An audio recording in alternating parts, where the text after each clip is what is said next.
Hello and welcome back to the WPI Guys, a podcast where we talk about mostly history. We're your hosts, and as always, I'm Paul. I'm Gary. And I'm Owen. And today we've got a really cool topic for all you history buffs listening in, the attack on Orleans. Now, for those of you that don't know, the attack on Orleans refers to the only foreign nation strike on the U.S. mainland during World War I. Not only that, it was the first foreign attack on U.S. soil in over a century since the War of 1812. For some additional context, this event took place on July 21st, 1918, just a few months away from the end of the war. Additionally, Orleans is a town in our very own Massachusetts on the elbow of Cape Cod, as you can see right here. For a brief overview of this event, a German U-boat, the U-156, attacked an American tugboat and 3 barges it was towing and fired additional shots that landed on the beaches and marshes of Orleans. 2 American HS-2L flying boats attempted to fire back at the submarine, but to no avail. Now, for most of the information about the events that transpired, we read Jake Klim's academic book about the event, Attack on Orleans, the World War I submarine raid on Cape Cod, which was published by History Press. And before we continue discussing this event, we feel is probably important to give some broader historical context. So I'm going to hand it off to Gary.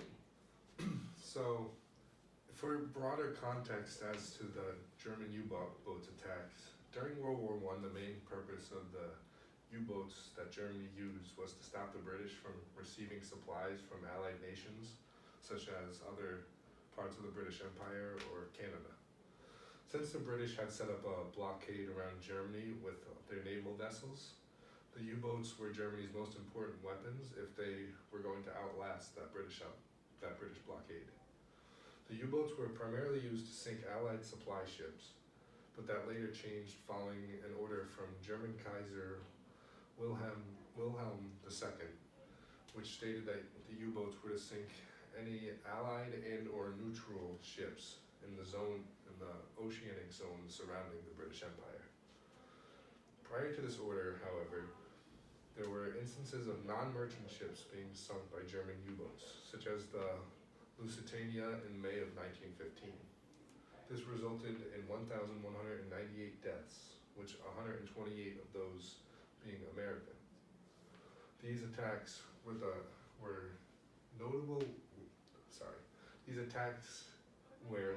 were notable losses of American life are what began to drive America to first begin preparing for war.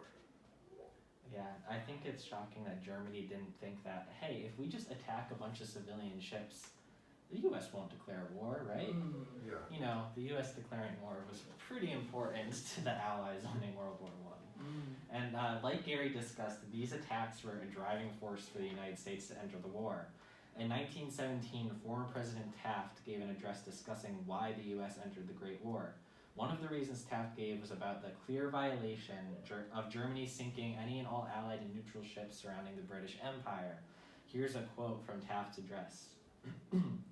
Germany has violated that rule. It has deliberately caused the death of men, women, and children on the high seas under the American flag and where they had a right to be. Killing against the law with deliberation is murder, and Germany has been guilty of murder of 200 of our fellow citizens, innocent of any offense, national or international. That's the end of the quote, by the way. And Taft just goes on to make it clear that this act by Germany was completely intolerable and that U.S. had no other choice but to enter the war. He also goes on to discuss that Germany's military machine must be stopped for the good of all mankind. Additionally, I wrote up a chapter of the book Blinders, Blunders, and Wars, What America and China Can Learn by David C. Gumpert, Hans Binnenjik, and Bonnie Lin. In this chapter, the authors take a look back at events preceding the U.S. entering World War I and trying to look for the causes of why they entered. They claim that the reasons for the U.S. entering the war were the German U-boats sinking ships and the Zimmermann telegraph, which was an intercepted telegraph from Germany to Mexico proposing the idea that Mexico joined the Central Powers to take back its territory from the U.S. Thus, in early 1917, the United States declared war on Germany and entered the Great War, which hopefully gives you a little bit more context about World War I, how U-boats were being used in World War I, and yeah, I guess there was a U-boat in Cape Cod. Yeah, and to talk more about why the U-boat was even at Cape Cod, there are a few theories as why the U-156 ended up somewhere as seemingly random and insignificant as Orleans on Cape Cod. But there is one prominent theory, and we're going to take a quote from Klim's book. It says, others surmise that the U-156 had surfaced off Nauset Beach to cut a transatlantic cable running from Brest, France to Orleans. The theory was sound because the U-151, the super submarine that had wreaked havoc in the mid-Atlantic just 1 month earlier, had cut 2 similar cables off the coast of New York. In addition, the U.S. Navy had received intelligence that German submarines would target such cables, but it was never determined whether the U-156 had a cable-cutting device. Hence, the theory remains just that, a theory. That's from page 102 of Klim's book. Yeah, I think that's a pretty interesting theory.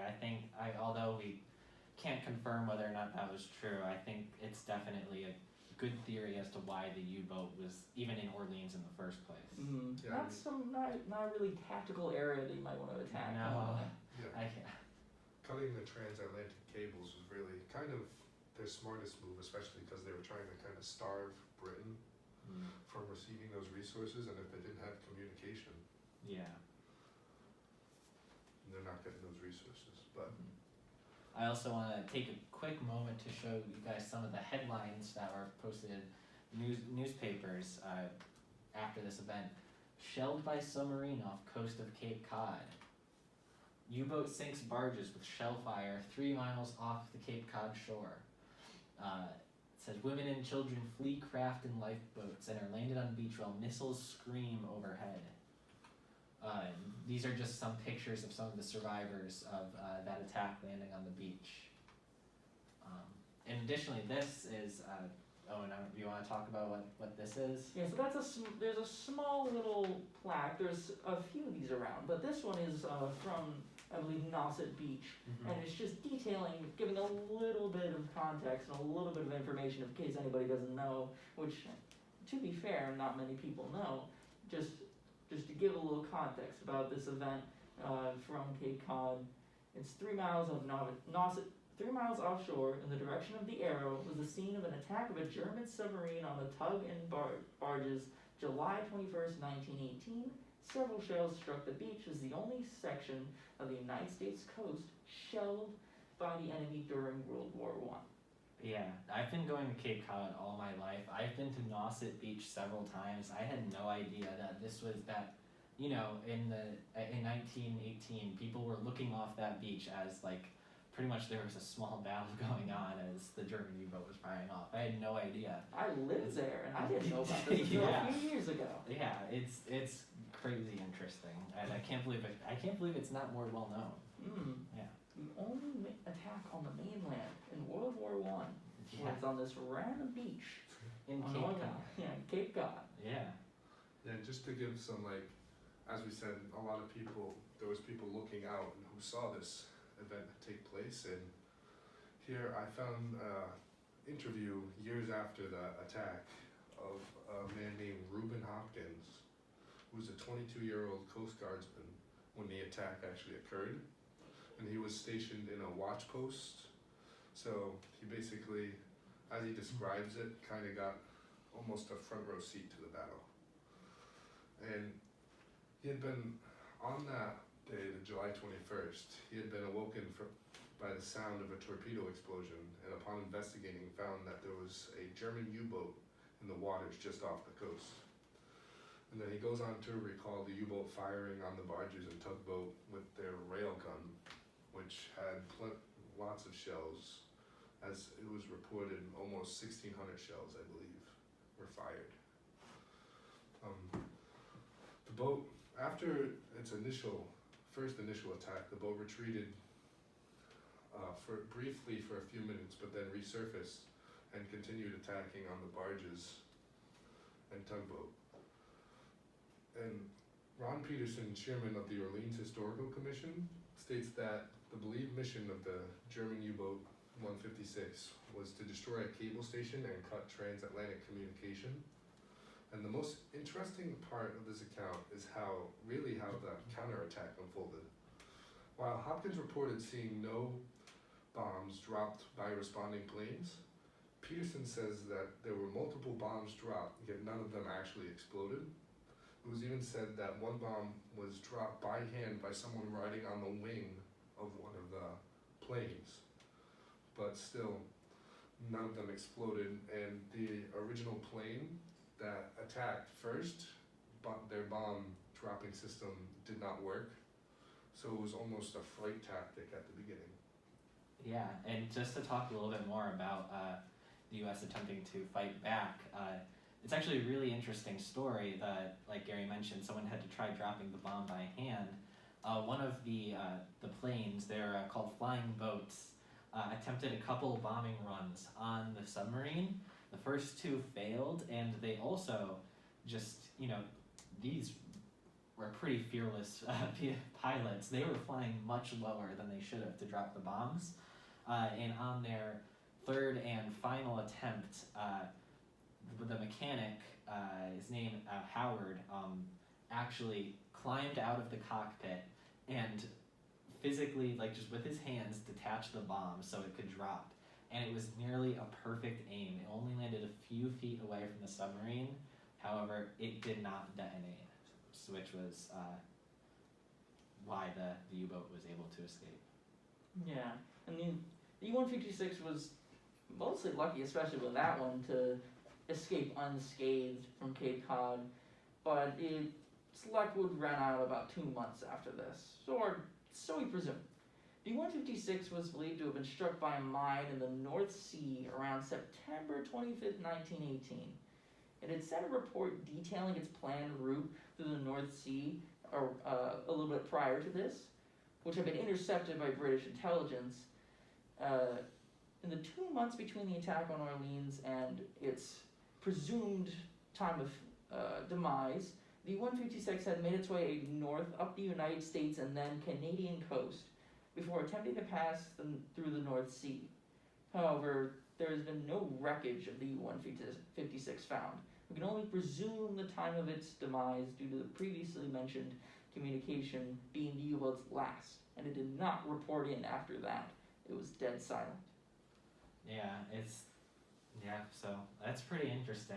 It's still crazy to me that the only attack on the U.S. U.S. soil during World War I was on Cape Cod. And Never would have imagined. some dude's poor tugboat. Yeah, they're tugboats and barges. Quite unfortunate, but still a very interesting event in history nonetheless. It's also said that the U-boat's crew left with they sent signals of success, even though I think they actually had cut some sort of cable, but it was not enough to cut the transatlantic communications. Yeah. But they left believing that they had succeeded in their initial mission. All right. Well, unless anyone has anything else to say, that'll wrap up our podcast episode for today. Thanks again for tuning in to the WPI guys, where we talk about mostly history, and we'll see you next time. See ya.